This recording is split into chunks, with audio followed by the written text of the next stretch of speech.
Assalamualaikum warahmatullahi wabarakatuh. Selamat pagi teman-teman semuanya.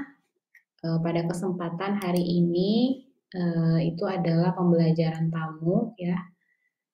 Mungkin sebelumnya saya izin memperkenalkan diri. Nama saya Fitri Aditri sebagai mentor di program SIB Bisa HI dan juga kalau secara sehari-hari pekerjaannya sebagai Business Development di PT Bisa Artificial Indonesia.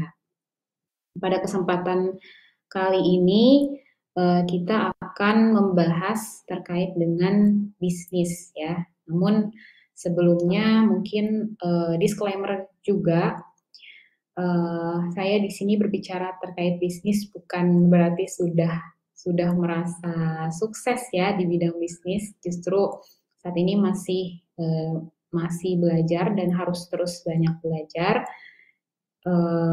Jadi mungkin ya sharing saja ya, dan izinkan saya untuk sharing sedikit pengalaman dan juga pengetahuan yang saya miliki terkait dengan bisnis. Nah, topik yang akan kita bahas saat ini yaitu Business Planning Essentials Step by Step Guide. Jadi akan membahas business planning, komponen-komponennya dan hal-hal yang penting yang terkait dengan business plan secara step by step. Nah, kata kunci di sini adalah business planning-nya ya. Nah, kenapa sih business planning atau perencanaan bisnis itu penting? Nah, karena perencanaan itu adalah suatu tahap yang krusial ya kalau menurut saya, dan bisa menjadi faktor yang mempengaruhi kesuksesan kita mencapai suatu tujuan. Nah, dengan perencanaan itu kita bisa memberikan arahan yang jelas, sehingga nantinya ketika kita sudah menjalankan ya, kita sudah tahu nih what to do-nya, apa yang harus kita lakukan, kemudian kapan, lalu bagaimana cara melakukannya. Nah, itu sudah diidentifikasi di awal di tahap perencanaan. Dan kita sudah menetapkan tujuan yang spesifik dan sekiranya realistis untuk bisa kita capai. Jadi sudah ada peta jalan yang ditentukan, gitu, sehingga kedepannya sudah bisa lebih jelas dan sudah bisa lebih terarah. Kemudian dengan perencanaan yang baik juga bisa mengurangi ketidakpastian. Nah, kenapa? Karena dalam melaksanakan atau membuat perencanaan yang baik, kita juga sebaiknya mengidentifikasi potensi-potensi risiko yang mungkin terjadi ya, sehingga kita bisa merencanakan juga langkah-langkah pencegahannya atau langkah preventifnya, sehingga nanti ketidakpastian atau suatu potensi risiko atau mungkin situasi yang tak terduga itu bisa kita minimalkan gitu, supaya risiko kegagalan dalam proses pencapaian tujuan kita juga minimal. Lalu dengan perencanaan yang baik itu juga memudahkan pengambilan keputusan, karena kan tadi di awal sudah dibuat ya peta jalannya, sehingga ketika berjalan kita sudah fokusnya adalah untuk menjalankan saja, bukan untuk berpikir-pikir kembali gitu ya tentang apa yang harus kita lakukan. Lalu dengan perencanaan yang baik juga secara tidak langsung bisa meningkatkan koordinasi dan kolaborasi antar tim ya, dalam hal ini dalam tim bisnis. Karena dengan melalui perencanaan kita juga sudah tahu gitu bagian satu sama lain ya. Jadi tupoksinya sudah direncanakan dengan jelas sehingga nanti meminimalkan tumpang tindih pekerjaan atau misalnya meminimalkan potensi konflik yang sebenarnya tidak harus terjadi gitu. Kemudian juga dengan perencanaan itu bisa mendorong motivasi dan komitmen ya, karena dari perencanaan itu kita menggambarkan secara jelas tentang apa yang ingin kita capai, sehingga itulah yang kemudian mendorong munculnya motivasi dan komitmen dalam diri kita. Lalu terakhir juga mungkin perencanaan itu kenapa penting, karena bisa mengukur kemajuan kita nantinya. Jadi kita di tahap perencanaan sudah menetapkan indikator keberhasilannya ya, untuk mengukur nanti sejauh mana kemajuan kita telah tercapai. Dan ketika misalnya dalam perjalanannya kemajuannya itu kurang inline dengan apa yang ingin kita capai, kita bisa mengidentifikasi lebih dini gitu, dan menyesuaikan atau melakukan perbaikan lebih dini gitu, sehingga kita pada akhirnya tetap bisa mencapai apa yang ingin kita tuju. Nah, itu mungkin esensi pentingnya perencanaan. Nah, kali ini kita spesifik ya akan membicarakan perencanaan dalam bisnis. Nah, mungkin sebelum lebih jauh kita berbicara tentang business planning, mungkin saya ingin coba buat survei kecil-kecilan dulu ya. Saya ingin coba buat polling, nanti silakan teman-teman jawab. Pertanyaannya, apakah Anda tertarik untuk menjadi seorang entrepreneur atau pebisnis? Sebentar ya, saya coba buatkan dulu pollingnya.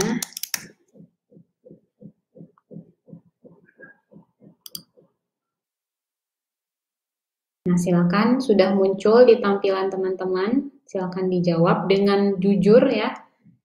Apakah teman-teman ada ketertarikan untuk menjadi seorang entrepreneur atau business owner?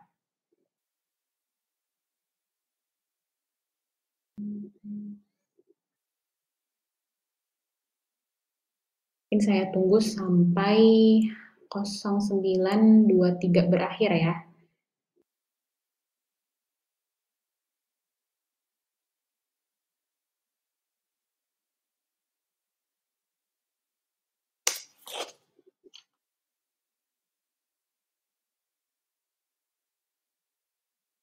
Dari si Rajut, dijawab di kolom chat juga ya, tertarik. Oke, mungkin nanti kita coba lihat juga hasil pollingnya ya. Di sini ada 70 orang yang hadir. Harapannya bisa sebagian besar menjawab atau bahkan seluruhnya menjawab, sehingga hasilnya bisa mewakili ya. Masih 29 orang di saya yang menjawab.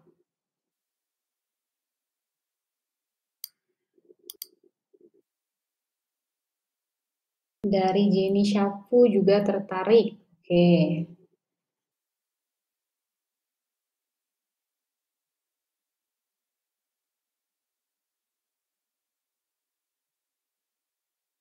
Masih 33 orang yang menjawab. Sisanya masih ditunggu, mungkin sebentar lagi ya.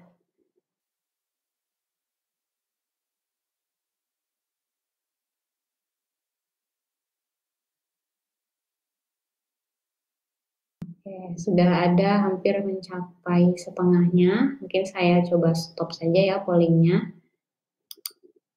Nah, ini dia hasilnya ya.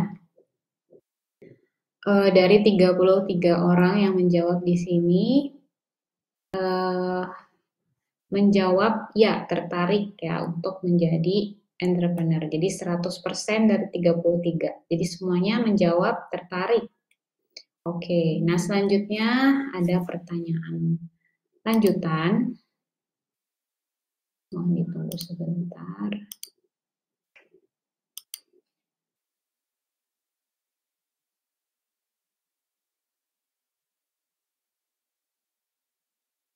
Nah, pertanyaan selanjutnya, apakah sudah memiliki dokumen bisnis plan atau belum? Tadi kan jawabnya 100% tertarik ya. Nah, sekarang dengan ketertarikan tadi, apakah teman-teman sudah ada dokumen bisnis plan-nya atau belum? Saya coba buatkan lagi pollingnya.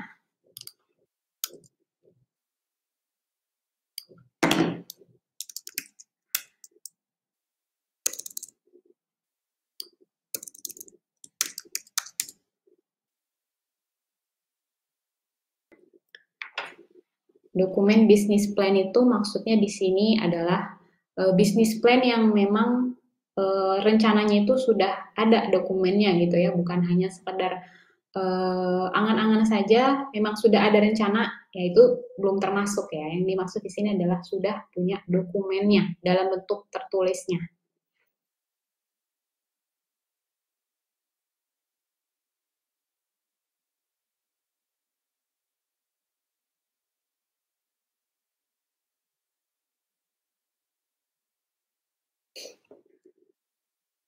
Oke, mungkin saya tunggu sampai 0927. Silakan, baru ada 24 orang yang menjawab.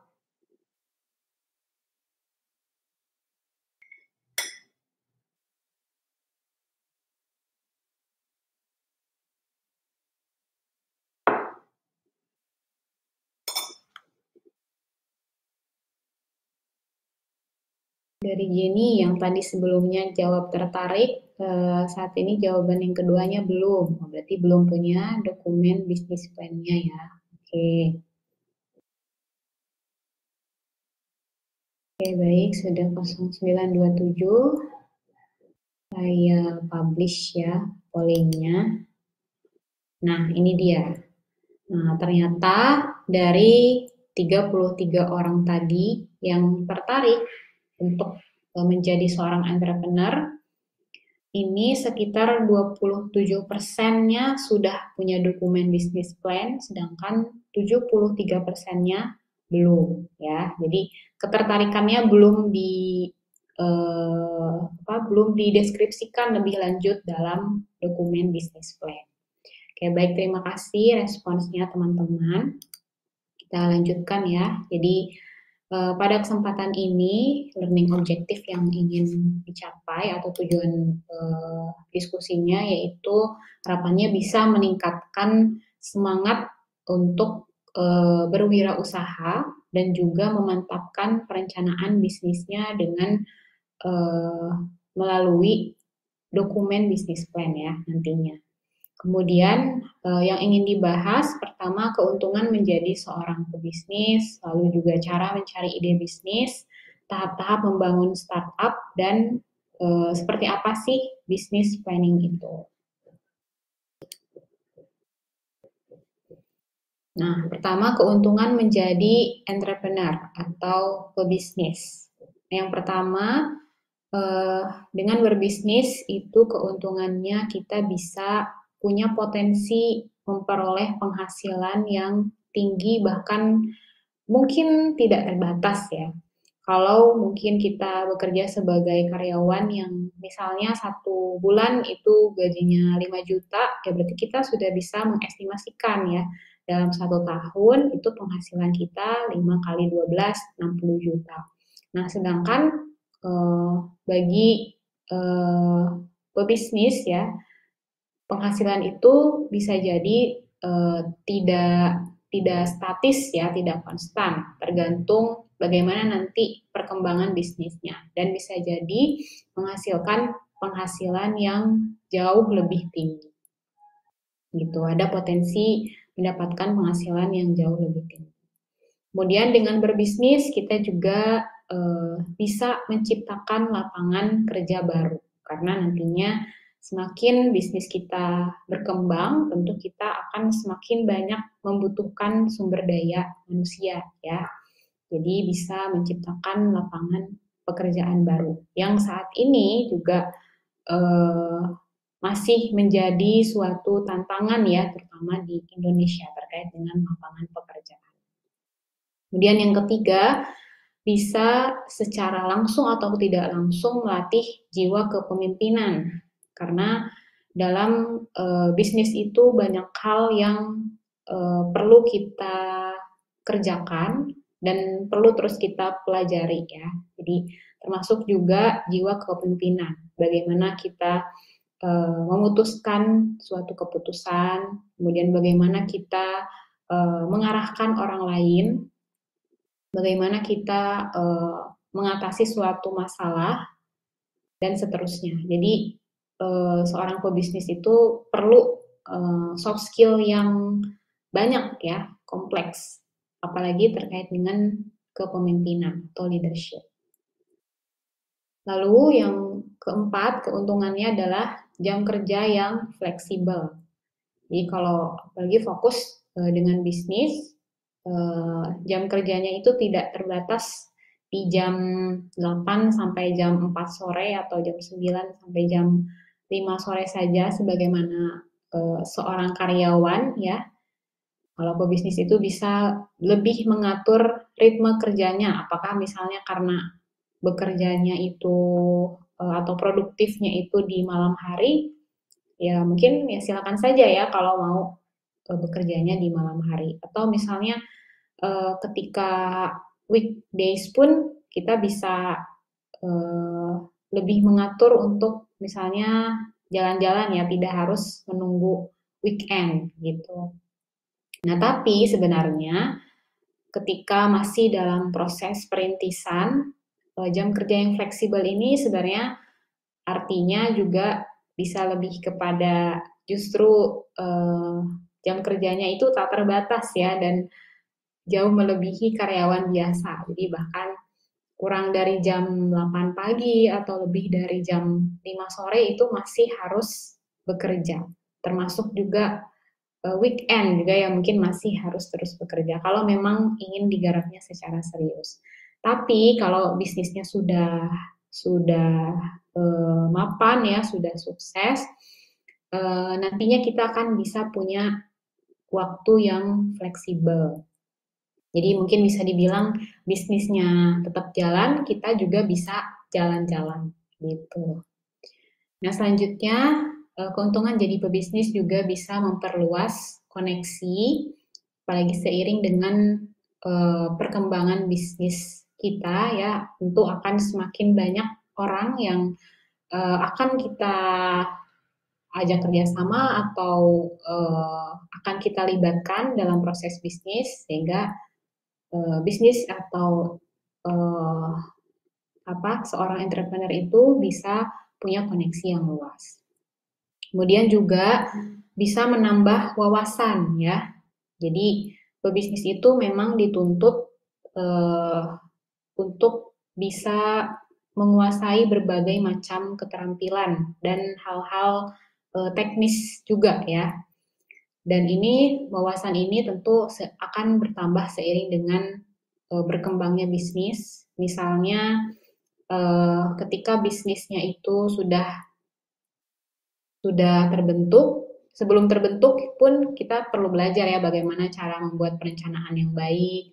Terus nanti ketika perencanaannya sudah dibuat, bagaimana cara kita bisa mengimplementasikan ide bisnisnya. Lalu juga misalnya bisnisnya terus berkembang ya, nanti kita perlu mempelajari bagaimana scale up bisnis lebih besar lagi, terus bagaimana kita mempelajari keuangan bisnis supaya sehat, bagaimana kita mengelola sumber daya yang ada. Jadi banyak hal yang perlu seorang pebisnis kerjakan sehingga perlu banyak wawasan.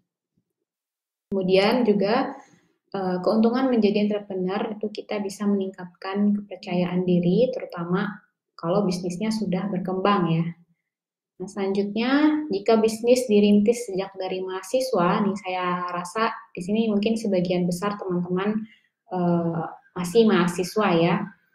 Jadi jika teman-teman sudah merintis bisnis, keuntungannya adalah pertama spiritnya itu masih tinggi ya, jadi harus dimanfaatkan semangatnya, dimanfaatkan idealismenya gitu ya.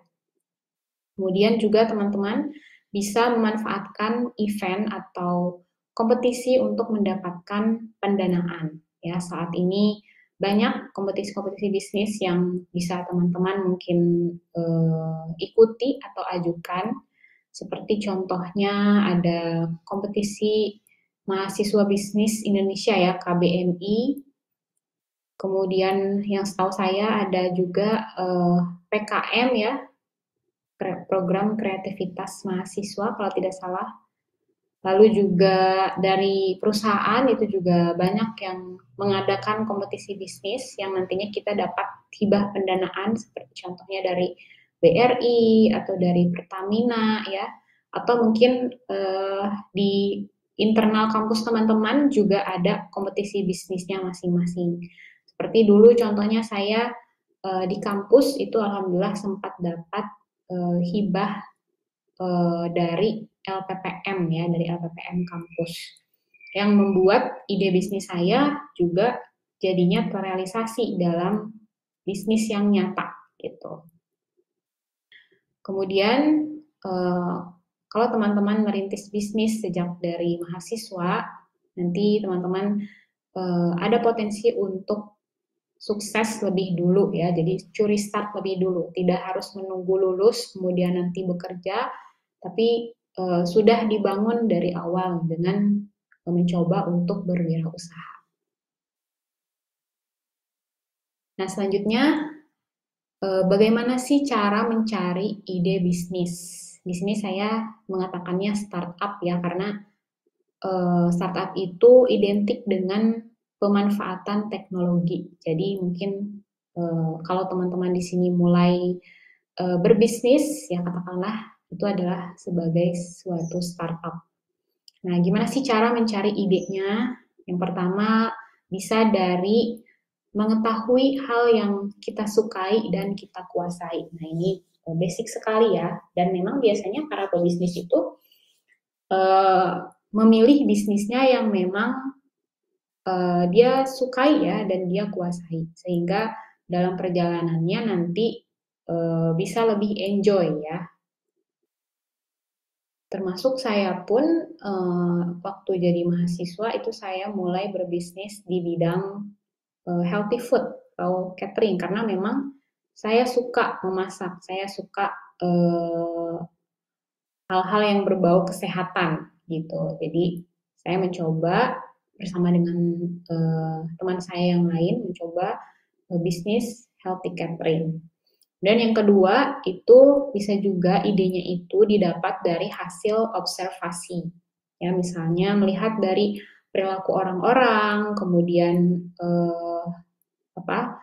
dari mengamati berbagai hal yang ada di sekitar kita gitu.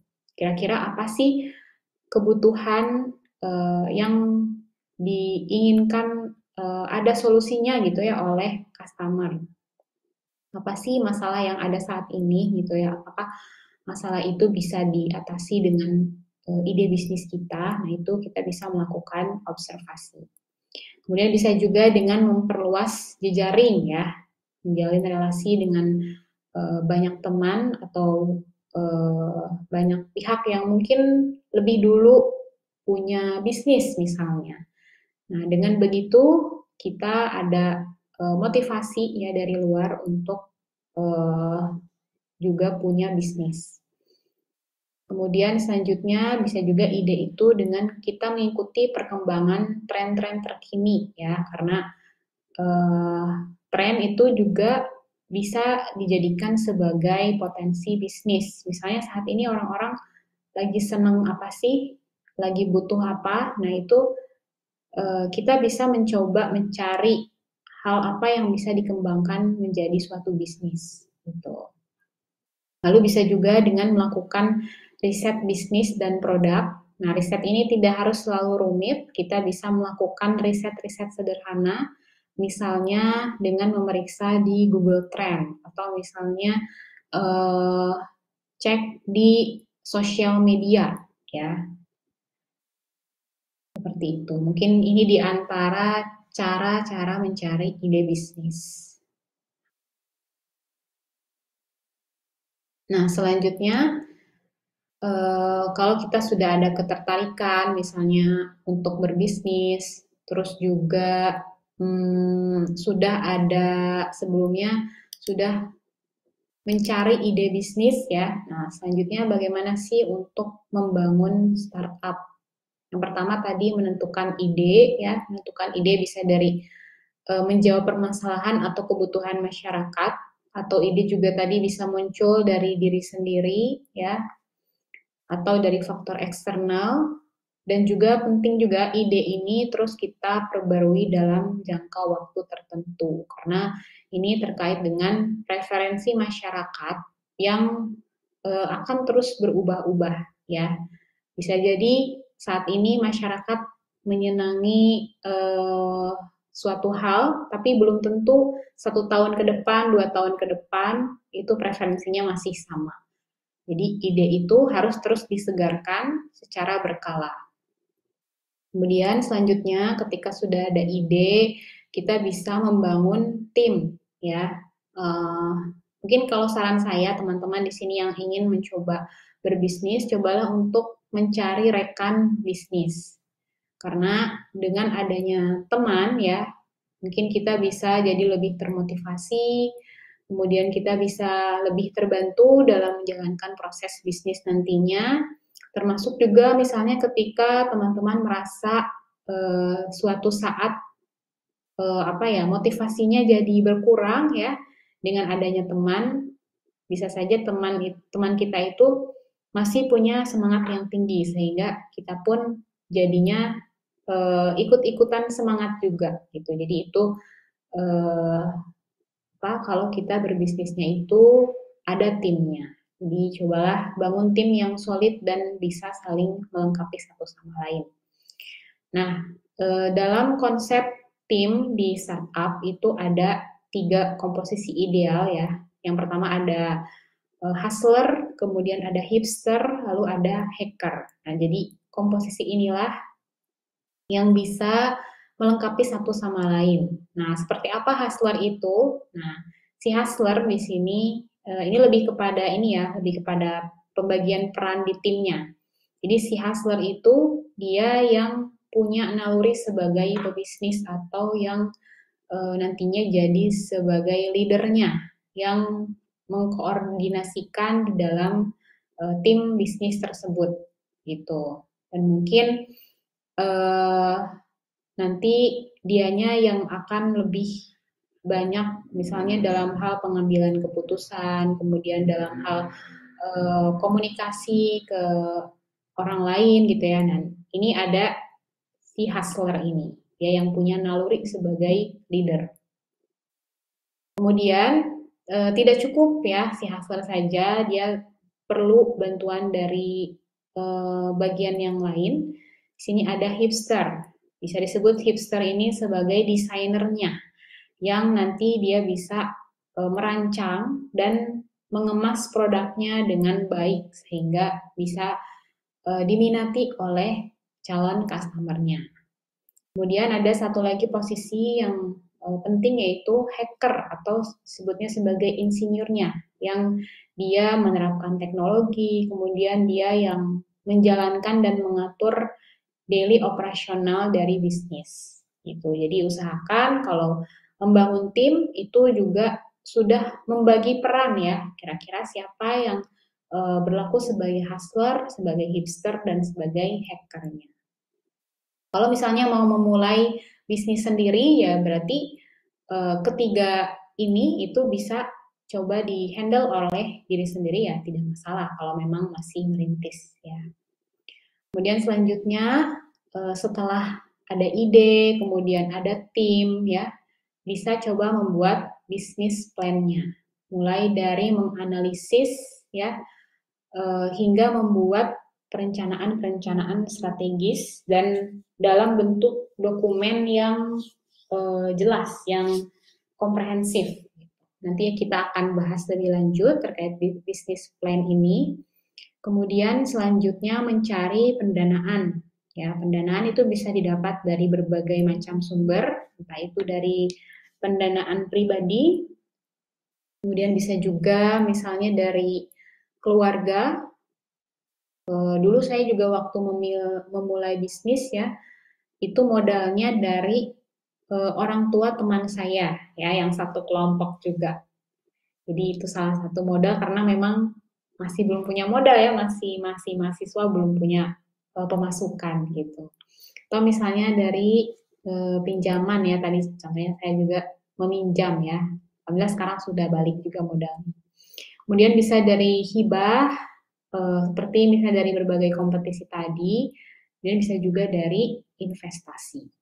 Nah, seringkali orang-orang itu ketika ingin memulai bisnis, yang terfikir pertama kali adalah bagaimana cara mencari pendanaannya atau modalnya dari mana. Padahal sebenarnya sebelum ke sana, alangkah baiknya kita memperjelas dulu ya ide bisnisnya apa, kemudian timnya siapa, bisnis plan-nya seperti apa. Nah, barulah kemudian kita mencari pendanaan. Jadi jangan dibalik ya, karena seringkali kalau dibalik prosesnya ini nanti kita nggak jalan-jalan bisnisnya karena sudah mentok di pendanaan gitu.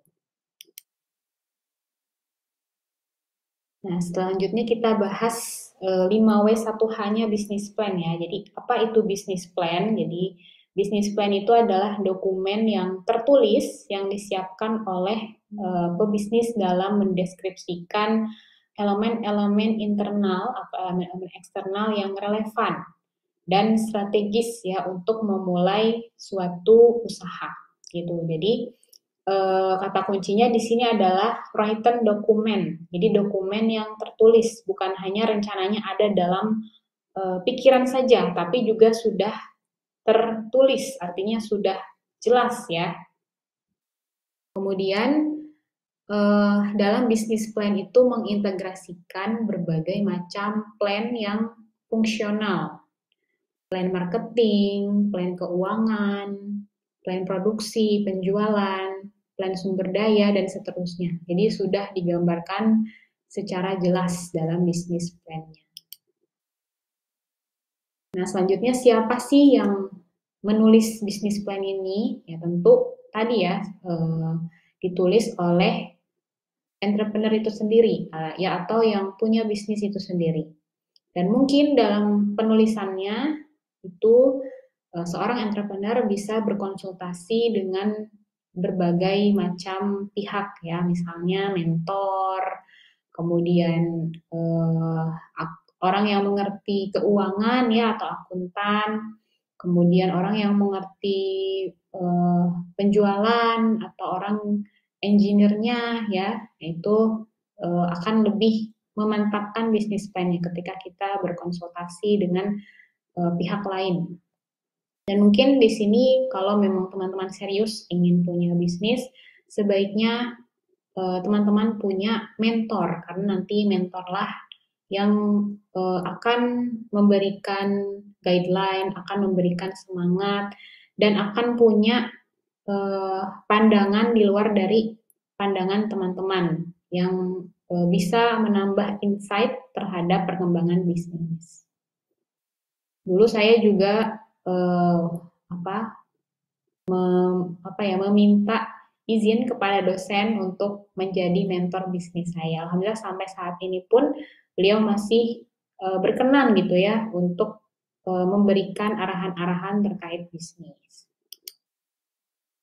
Nah, selanjutnya siapa sih yang akan membaca bisnis kita, membaca plan bisnis kita? Nah, bisnis plan ini bisa dibaca oleh tim internal ya atau karyawan kita, kemudian bisa juga oleh investor, oleh banker, oleh supplier, oleh customer, kemudian oleh penasihat atau oleh konsultan ya, tergantung kebutuhan kita gitu. Jadi bisnis plan ini bisa kita komunikasikan ke berbagai pihak yang tentu kita punya tujuan tertentu ya.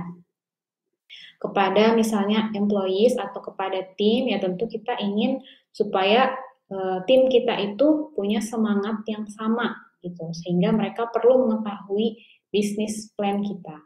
Kemudian kepada investor atau kepada banker. Nah, tujuannya kan kita ingin mendapatkan pendanaan ya. Jadi supaya mereka juga tahu bisnis kita apa, terus potensi kedepannya seperti apa ya, apakah menguntungkan atau tidak. Nah, itu mereka kalau ingin memberikan investasi atau pinjaman ya mereka ingin tahu dulu dong bisnis kita itu apakah menguntungkan atau tidak gitu. Dan yang itu juga bisa tercantum dalam bisnis plan. Kemudian kepada supplier kita juga bisa memberi tahu ya bisnis plan kita supaya supplier itu bisa menyediakan bahan-bahan yang memang diperlukan, itu yang kita harapkan. Gitu. Kemudian termasuk pada customer juga kita bisa memberikan bisnis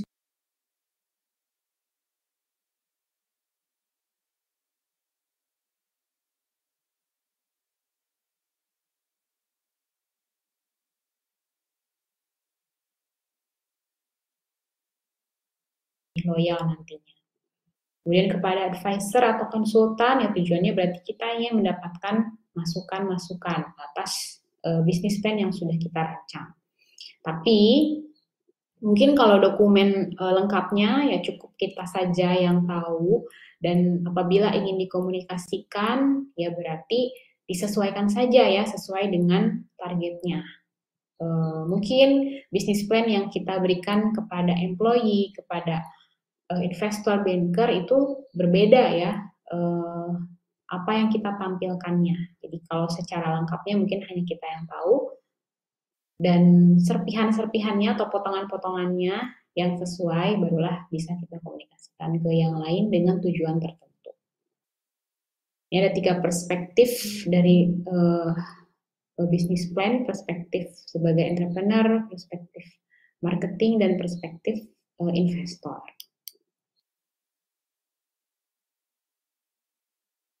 Nah, selanjutnya kenapa sih kita harus punya bisnis plan? Pertama, bisnis plan itu valuable to entrepreneur, potential investor, or even new personnel.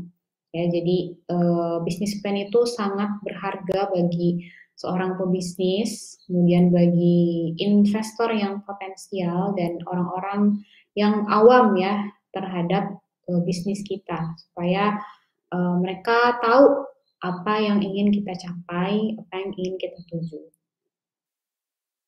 Kemudian juga bisnis plan itu membantu kita dalam mendetermine ya, memisahkan, saya lupa nih. Determine the viability of the venture in a designated market.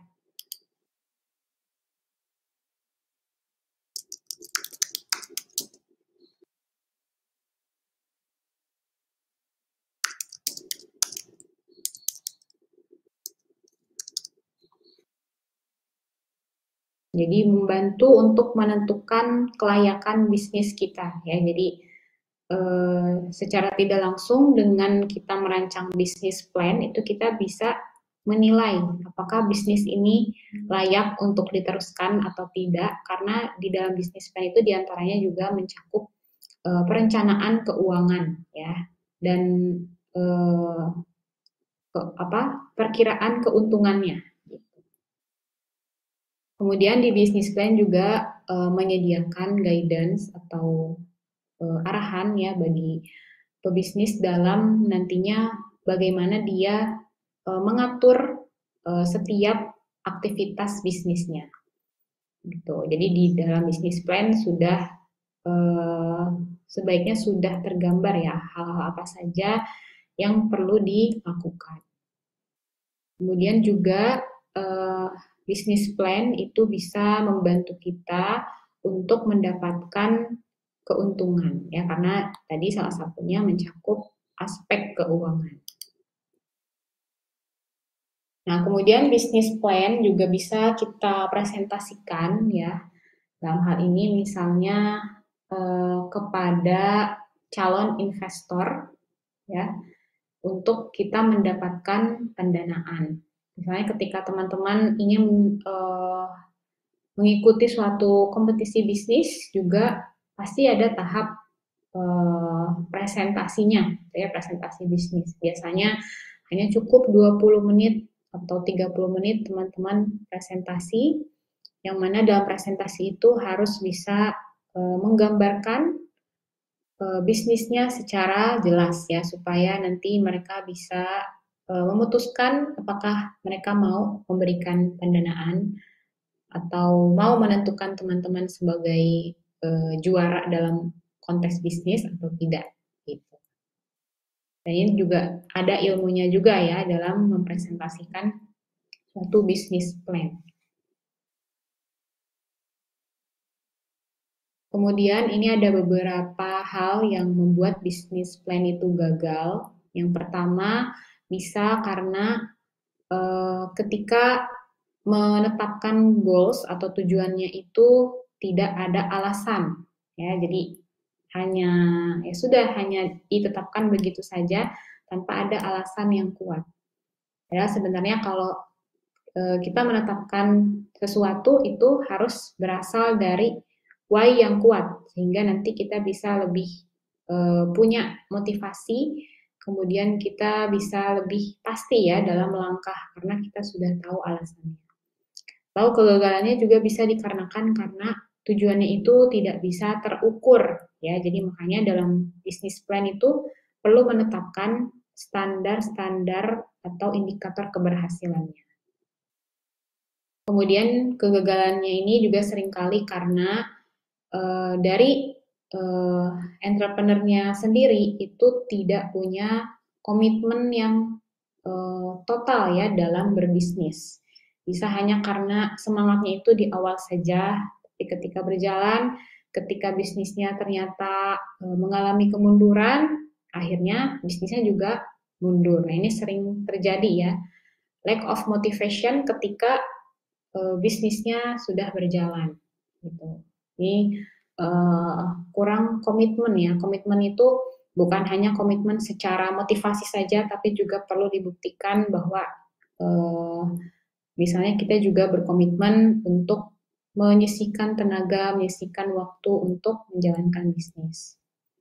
Kemudian kegagalan lainnya juga bisa karena pebisnis tidak punya experience, tidak punya pengalaman dalam merencanakan bisnis yang baik.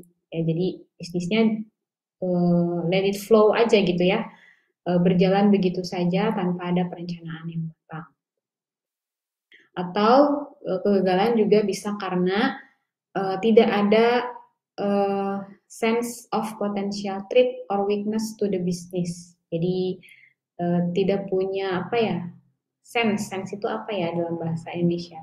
Jadi dia tidak tahu gitu ya potensi, tantangan atau kelemahan dari bisnisnya sendiri sehingga nanti pada gilirannya bisnis itu mundur gitu ya.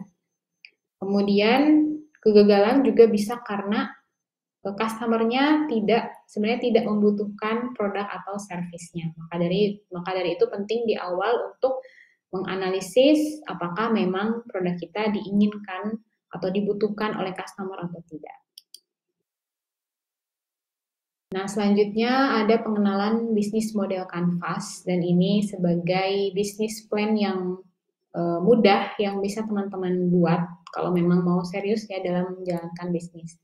Jadi BMC itu adalah sebuah tools visual yang bisa menggambarkan model bisnis yang akan atau sedang kita jalankan. Jadi dalam satu lembar ini ya, satu kanvas ini kita bisa mendeskripsikan strategi, manajemen atau sistem bisnis agar tim atau siapapun yang membaca gitu ya bisa punya pemahaman yang sama, bisa lebih mengenal bisnisnya dalam satu kanvas ini. Dan ini wajib digunakan oleh pemilik bisnis. Nah, wajib di sini maksudnya perlu ada bisnis plan. Entah itu sebenarnya bentuknya mau BMC atau bentuk yang lain, tapi intinya pebisnis itu harus punya bisnis planningnya. Kemudian BMC ini terdiri dari 9 elemen. Mungkin sebelumnya teman-teman juga di sini sudah ada yang tahu, sudah ada yang menguasai, bahkan karena misalnya sudah pernah membuat BMC. Dia ada 9 elemen, ada value proposition, customer segment, customer relationship, channel, kemudian key partner, key activities, key research, lalu ada cost structure dan revenue stream. Nah, mungkin kita coba ulas satu persatu ya dari 9 elemen tadi. Pertama ada value proposition. Nah, di value proposition ini kita mendeskripsikan nilai jual produk atau jasa kita, ya, seperti apa keunggulannya atau pembedanya, gitu ya, atau keunikannya itu di mana. Nanti dideskripsikan di bagian value proposition, sehingga nantinya kita bisa dipilih oleh customer, ya, sehingga customer itu tidak memilih produk atau service dari kompetitor. Nah, beberapa pertanyaan yang bisa kita tanyakan gitu ya, atau kita identifikasi untuk bisa tahu value proposition-nya, yaitu diantaranya pertama, apa penyebab masalah itu terjadi, ya, masalah yang ada di masyarakat. Kemudian mengapa konsumen ingin masalah itu hilang, dan apa manfaat bisnis saya bagi konsumen. Nah, ini bisa membantu kita untuk menentukan value proposition dari produk atau layanan bisnis kita. Nah, selanjutnya BMC yang kedua adalah customer segment atau target konsumennya yang kita tetapkan. Contohnya apakah berdasarkan usia, misalnya apakah produknya untuk anak-anak, untuk remaja, atau untuk orang dewasa, atau bahkan untuk lansia, ya, itu perlu ditentukan ya, supaya nanti ketika proses marketingnya misalnya juga kita sudah bisa khusus ke target yang kita sasar saja gitu. Kemudian target konsumen juga bisa melihat dari gender, dari hobi, atau dari tingkat konsumerisme. Intinya kita menentukan target dari produk atau layanan ini siapa sih gitu. Dan ini kalau bisa memang spesifik ya. Nah, ada beberapa pertanyaan yang bisa bantu untuk mengidentifikasi customer segment, diantaranya kepada siapa solusi Anda paling memberikan dampak positif. Lalu apakah solusi Anda cocok untuk perorangan atau bisnis lain, lalu solusi Anda cocok untuk laki-laki atau perempuan, dan seterusnya. Gitu. Jadi coba ditanyakan ya ke diri sendiri gitu, sebelum menentukan customer segment yang kita tetapkan. Dan selanjutnya ada customer relationship. Nah, customer relationship ini adalah cara yang paling efektif untuk berinteraksi atau mendekati customer segment. Nah, tadi misalkan customer segment itu menetapkan remaja misalnya ya, atau bisa dibilang Gen Z ya. Nah, mungkin customer relationship-nya juga menyesuaikan dengan behavior dari Gen Z seperti apa. Apakah misalnya customer relationship-nya itu dengan memberikan reward atau dengan mempengaruhi lewat influencer gitu ya, dan dengan memanfaatkan berbagai macam sosial media, karena Gen Z itu sangat erat ya hubungannya dengan sosial media, kan seperti itu. Kemudian kalau customer segmennya misalnya orang tua ya, mungkin caranya juga berbeda juga ya, tergantung dari preferensi orang tua.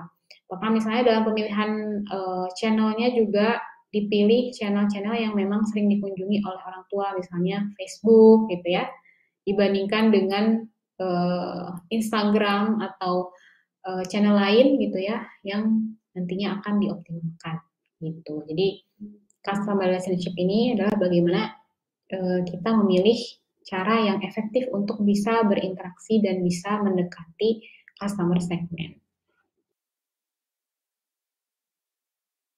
Selanjutnya channel atau tempat pertemuan dengan konsumen untuk melakukan PDKT ya, hingga mereka mau untuk membeli produknya. Jadi beberapa pertanyaan yang bisa membantu mengidentifikasinya, diantaranya di mana konsumen kita berada, apakah mereka aktif menggunakan sosial media, apakah mereka suka mendengarkan radio atau aplikasi musik, dan sebagainya. Jadi channel ini bisa channel yang sifatnya digital atau channel yang mungkin kita sebut tempat ya, tempat. Kalau tempat offline juga termasuk ke dalam channel. Jadi intinya tempat pertemuan antara konsumen untuk melakukan PDKT hingga penjualan, apakah melalui sosial media atau toko offline misalkan seperti itu. Ya, selanjutnya key activities atau aktivitas bisnis apa saja nanti yang perlu kita lakukan untuk bisa menjalankan bisnis atau untuk mencapai value proposition. Jadi diidentifikasi aktivitasnya ngapain saja gitu, supaya bisa lebih jelas tergambar nantinya hal-hal apa saja yang akan kita lakukan. Contoh pertanyaan yang bisa jadi untuk membantu identifikasi key activities, diantaranya aktivitas bisnis seperti apa yang dapat diterapkan di dalam perusahaan untuk membantu agar konsumen puas. Kemudian bagaimana dengan distribusi produk dan jasa dan seterusnya. Jadi key activities di sini perlu dideskripsikan mulai dari misalnya bagaimana customer order produk kita, kemudian bagaimana kita memproses orderan tersebut sampai nanti produk atau jasanya dinikmati oleh customer, termasuk juga mungkin aktivitas lainnya dalam proses bisnis. Lalu selanjutnya ada key resources ya, atau cara yang paling efektif untuk berinteraksi atau kayaknya ini agak ada kesalahan ya. Ini masih copy dari sebelumnya ya. Key resources itu seharusnya adalah sumber daya yang kita perlukan untuk bisa menjalankan bisnis gitu. Apakah dari sumber daya manusianya atau misalnya dari peralatan-peralatan yang kita butuhkan gitu. Itu termasuk key resources. Nah, selanjutnya ada key partners atau partner kerja atau mitra yang bisa mendukung bisnis kita atau bisa mendukung mencapai value proposition produk. Misalkan di sini usahanya usaha bakery. Nah, key partnersnya itu adalah supplier bahan kue ya, karena supplier bahan kue di sini itu memegang peran yang penting juga dalam hal menyediakan bahan yang fresh gitu. Misalkan karena memang kita menginginkan usaha bakery-nya itu dengan kualitas yang premium dan tentu dengan bahan yang segar misalkan. Nah, jadi salah satu key partners-nya itu adalah supplier bahan kue. Kemudian misalnya key partners yang lain misalkan influencer atau mitra kerja sama bakery misalnya apa ya? Coffee shop misalkan ya, dan seterusnya. Jadi diidentifikasi siapa saja yang akan mendukung bisnis kita berjalan atau yang bisa mendukung kita mencapai value proposition-nya. Dan selanjutnya ada cost structure. Nah, cost structure ini adalah skema finansial yang membiayai operasional bisnis. Jadi diidentifikasi ya pengeluaran yang sekiranya diperlukan untuk setiap bagiannya ya, untuk marketing, kemudian untuk sumber daya, untuk operasional. Nah, itu diidentifikasi pengeluarannya untuk apa saja di bagian cost structure. Dan selanjutnya di revenue stream, ini definisinya adalah sumber pendapatan perusahaan untuk tetap bisa menjalankan aktivitasnya sehari-hari. Nah, tadi sudah diidentifikasi nih pengeluarannya di cost structure. Nah, selanjutnya pemasukannya ini dari mana saja gitu ya, diidentifikasi apakah dari hasil penjualan saja atau misalnya ada dari investor atau dari mana. Nah, itu di bagian revenue stream. Dan jangan sampai secara kumulatif nanti cost structure-nya itu lebih tinggi dibandingkan dengan revenue-nya gitu. Artinya itu kan kalau pengeluaran lebih tinggi dibandingkan dengan pemasukan ya berarti bisnisnya rugi ya. Ya, jangan sampai seperti itu. Nah, ini contoh BMC dari bisnis saya ya. Dulu saya bikin BMC ini saat masih jadi mahasiswa. Kayaknya tahun berapa ya? Tahun 2020 mungkin ya. 2020. Ya, 2020 saya coba mulai membuat BMC dari bisnis yang saya rintis.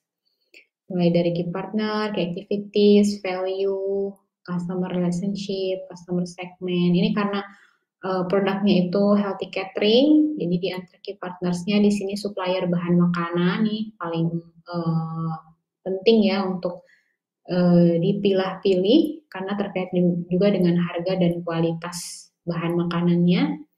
Terus key activities-nya ini mengidentifikasi aktivitas-aktivitas mulai dari di sini melakukan riset menu ya sampai mengantar makanan kepada customer dan juga aktivitas lain di sini mengembangkan website, sosial media, lalu memberikan penawaran kerjasama, berkolaborasi dengan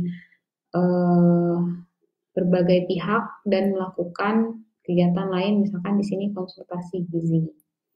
Selanjutnya contoh value proposition, misalnya di sini karena catering ya, value-nya adalah catering sehat yang praktis, microwavable, kemudian makanannya variatif kekinian, lalu ada label gizinya, hygiene sanitasi terjaga, dan seterusnya.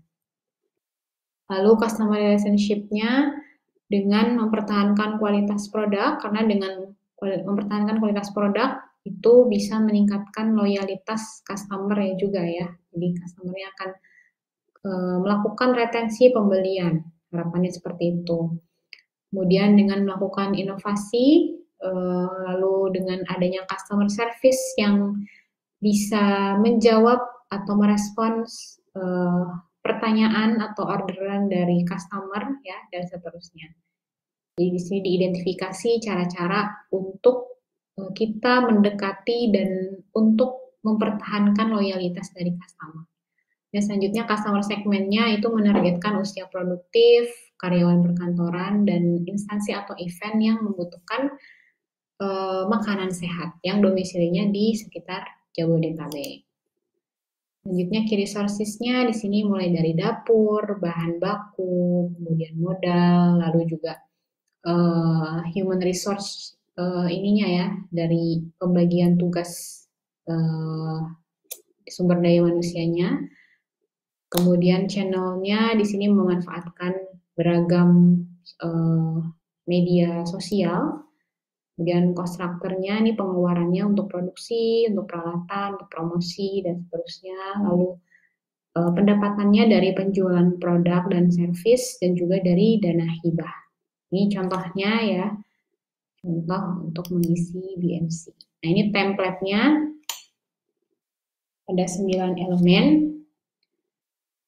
yang sebenarnya nanti ketika pun diisi itu hanya berupa identifikasi saja ya, belum bisa menggambarkan bisnis kita secara keseluruhan.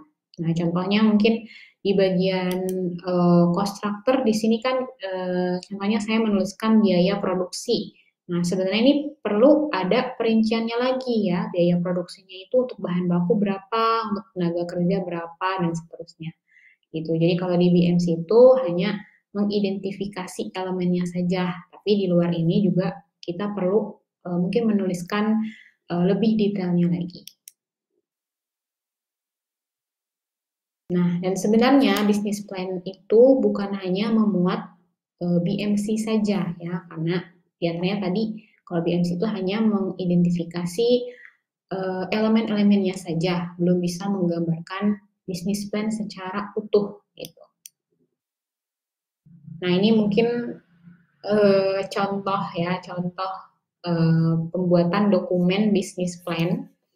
Di sini dalam bentuk PowerPoint ya, sekaligus juga waktu itu ada tugas juga dari dosen sebenarnya.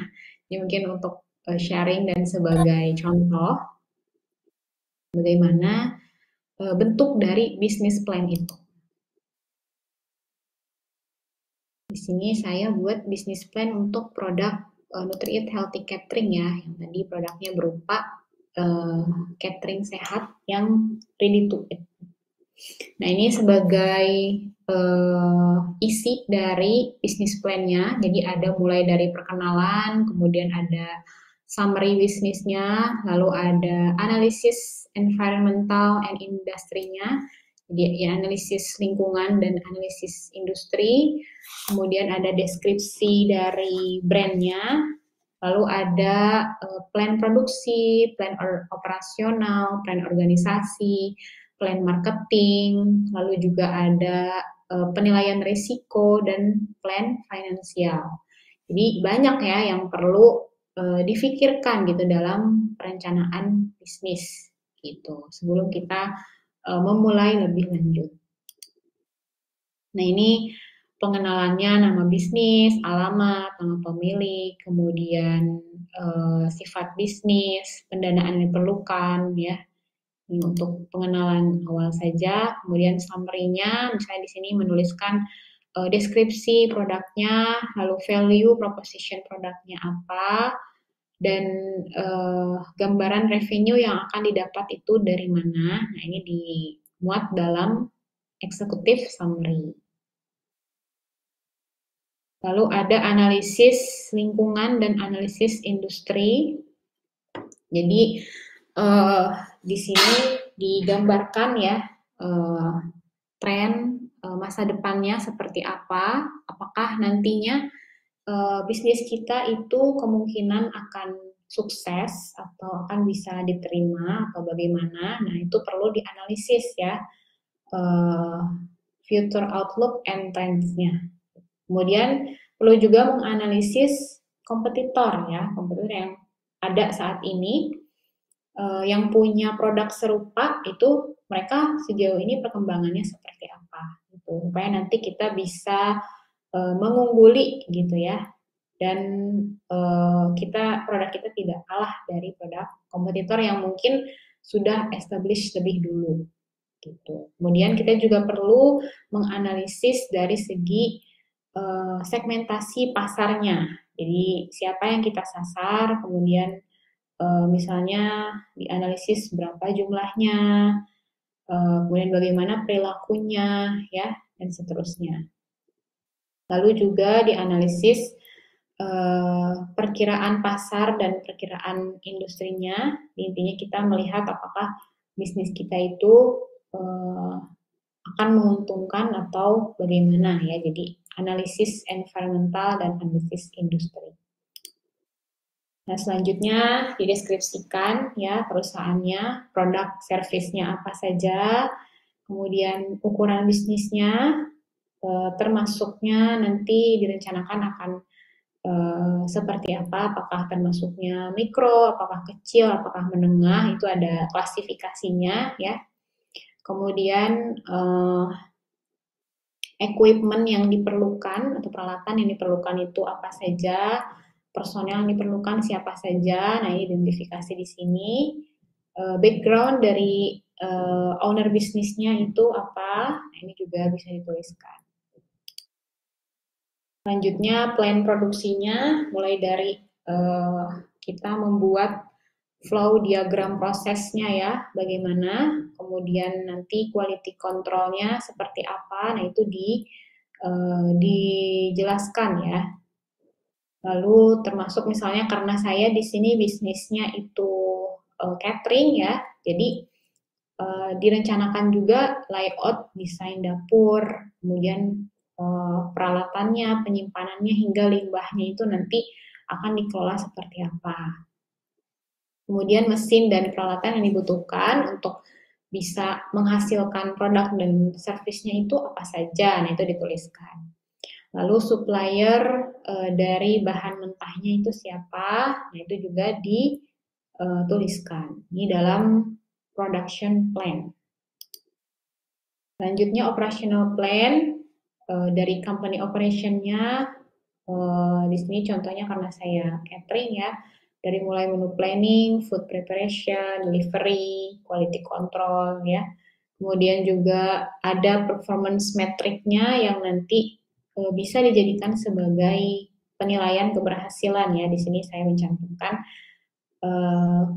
keberhasilannya itu kalau memang dari segi customer-nya merasa puas, kemudian kualitas produknya bagus, dari segi operasional perusahaan juga efisien, kemudian bisa dilihat juga dari bagaimana performa keuangannya. Gitu.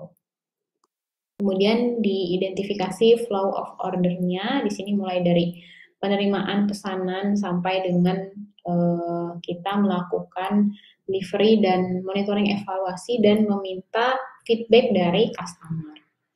Kemudian bagaimana pemanfaatan teknologinya ya, kira-kira teknologi apa saja yang akan kita gunakan. Lalu selanjutnya ada organizational plan. Jadi direncanakan akan membentuk tim yang seperti apa gitu ya. Mulai dari usahanya, bentuknya apakah PT atau mungkin CV atau seperti apa, bentuk kepemilikannya, pemegang saham, latar belakang tim, kemudian bagaimana nanti mengelola tim ya. Misalkan di sini saya memang timnya kebetulan terdiri dari 3 bagian ini, hustler, hipster, hacker, dan bagaimana nanti pola komunikasinya, lalu hal apa saja untuk mendukung pengembangan SDM-nya, dan seterusnya. Jadi dituliskan hal-hal yang berkaitan dengan plan organisasi. Kemudian selanjutnya ada marketing plan ya, jadi diidentifikasi mulai dari harga produknya, distribusinya nanti kemana, lalu juga perkiraan produknya itu pertumbuhannya seperti apa, lalu juga promosinya ya, rencana promosi yang akan dilakukan apa saja, termasuk juga pembagian budgetnya. Misalkan di sini untuk event, influencer, digital marketing, social media marketing itu punya persentase yang berbeda dalam budgeting marketingnya. Kemudian termasuk juga nanti mengidentifikasi performance metric yang akan diukur, yang nantinya juga sebagai indikator keberhasilannya. Saya di sini kalau dalam marketing itu brand awareness, kemudian dari penjualan dan juga dari kepuasan pelanggan. Selanjutnya ada assessment risk ya, dievaluasi kira-kira kelemahan bisnis kita itu apa yang sekiranya nanti bisa jadi masalah kalau kita tidak punya langkah-langkah dalam kontingensi plan-nya ya, kita tidak punya langkah-langkah untuk mengatasi risiko tersebut. Gitu. Jadi identifikasi risikonya apa, kemudian apa yang perlu kita lakukan supaya kalaupun risiko itu terjadi, kita bisa meminimalisir.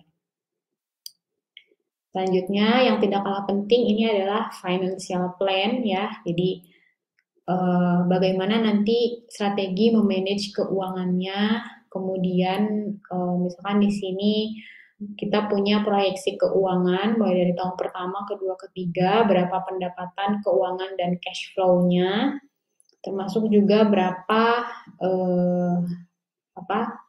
kapan BOP-nya itu tercapai ya. BOP itu artinya balance of payment ya. Jadi kapan modal itu bisa balik gitu. Nah, di sini misalnya 6 bulan setelah investasi, misalkan seperti itu. Kemudian indikator dari performa keuangannya itu nanti dilihat dari apa saja. Contohnya di sini dari nilai ROI, ROE ya, dan dari rasio utang dan ekuitasnya itu ditentukan nilainya. Jadi sebenarnya sebelum ke sini tuh ada perhitungannya dulu ya. Ini hanya kesimpulannya saja yang ditampilkan dan ini juga hanya contoh saja. Nah, mungkin itu teman-teman yang bisa disampaikan. Ternyata cukup rumit ya kalau memang kita mau bisnis serius ya. Dari tahap planningnya saja sudah banyak hal yang perlu kita pikirkan sampai jadi menjadi dokumen bisnis plan ya. Tapi jangan sampai kerumitan dalam membuat bisnis plan ini juga menghambat teman-teman untuk melangkah ya. Ya, mungkin bisa disesuaikan seiring berjalannya bisnis ya. Yang penting teman-teman punya keberanian dan juga mau memulai untuk berbisnis. Gitu. Banyak juga orang yang mungkin pada awalnya dia hanya memulai saja gitu ya bisnisnya. Ketika berjalan dia baru tahu ilmunya, kemudian baru melakukan perencanaan bisnis yang lebih terdokumentasi gitu. Sampai sini ada yang mau didiskusikan, teman-teman?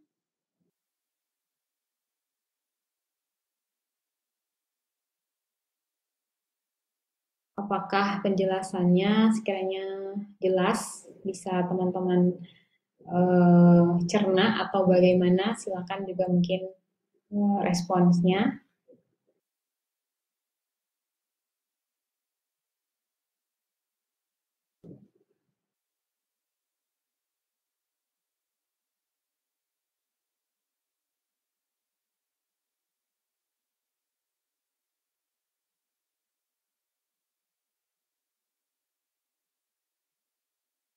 Oke, dari jenis Syafu, jelas. Baik, terima kasih atas konfirmasinya. Teman-teman yang lain, bagaimana? Apakah ada yang ingin didiskusikan?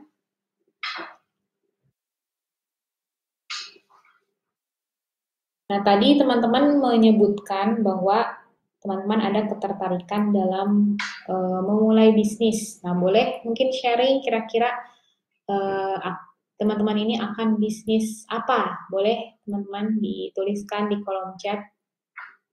Tadi saya sudah sedikit sharing kalau bisnis saya itu di bidang healthy catering. Kalau teman-teman yang lain bagaimana nih? Bisnis apa yang ingin dirintis?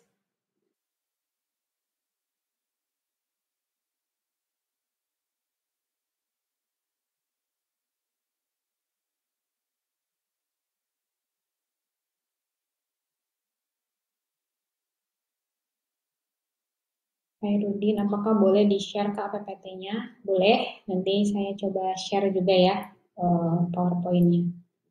Biasanya sih sebenarnya kalau pembelajaran tamu nggak di-share ya, atau Khairudin chat ke saya aja, nanti saya share. Dari Dewi, jika ingin memulai bisnis tapi kita sudah berpikir untung ruginya, itu salah tidak, Bu? Jawabannya, ya tidak ya, karena memang harus seperti itu. Di dalam dokumen bisnis plan juga ada perhitungan keuangannya, termasuk perkiraan nanti 1 tahun ke depan, 2 tahun ke depan itu akan seperti apa. Nah itu memang tidak salah ya, dan harus jadi uh, pertimbangan, bahkan salah satu pertimbangan utama ya, karena memang kalau bisnis itu kan ujung-ujungnya kita berpikir bahwa bagaimana bisnis itu bisa menghasilkan uang untuk kita. Jadi tidak salah ya kalau kita berpikir keuntungan dan kerugian bisnis. Dari Jenny, kalau saya ingin membuka usaha salon kecantikan. Wah, luar biasa ya. Kayaknya Jenny ini juga suka dan atau tertarik terhadap dunia kecantikan. Bagus, Jenny. Terima kasih. Yang lainnya, bagaimana teman-teman yang lainnya?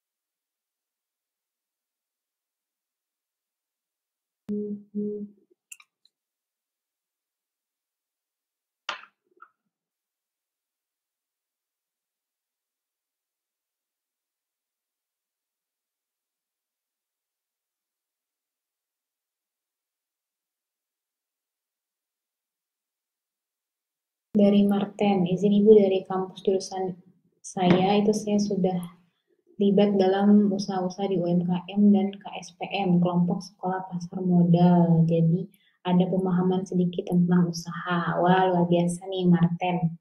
Mudah-mudahan usahanya bisa terus ditekuni ya sampai nanti Marten bisa menjalankan usahanya sementara Marten bisa jalan-jalan. Itu menyenangkan sekali kayaknya ya.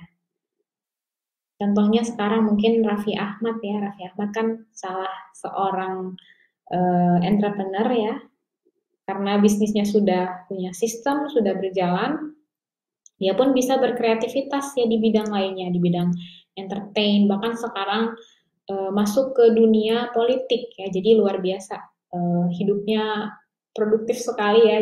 Jujur saya iri sih sebenarnya, beliau sukses, kemudian bisa produktif ke berbagai hal ya, bisnis, entertain, politik, itu hal yang luar biasa.